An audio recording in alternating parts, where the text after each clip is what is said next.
Syadaralun, sebuah peristiwa perselingkuhan berujung maut terjadi di Desa Karanggandu, Kecamatan Watulimo, Kabupaten Trenggalek. Seorang pria asal Desa Tanggulwelahan, Kecamatan Besuki, Kabupaten Tulungagung, ditemukan tidak bernyawa dihajar oleh pria lainnya akibat kepergok tinggal dengan istri orang.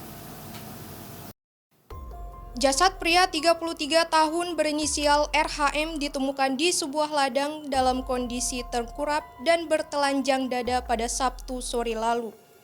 Korban ternyata tewas dihajar oleh pria berinisial R, yakni suami dari selingkuhannya yang merupakan seorang preman dan juga residivis. Menurut keterangan yang dihimpun oleh suryamalang.com, sebelum ditemukan tewas dengan sejumlah luka di tubuhnya, korban sempat digerebek oleh tersangka R sedang serumah dengan istrinya sekitar pukul 3 waktu Indonesia Barat.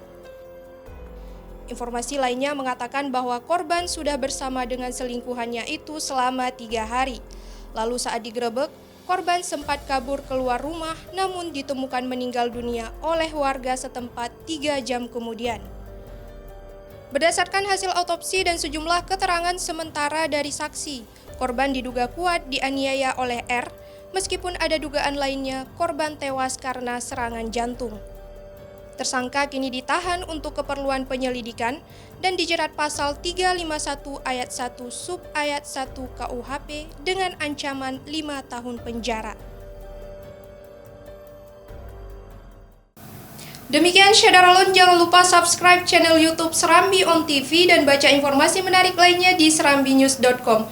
Saya Yani Hardika undur diri, sampai jumpa.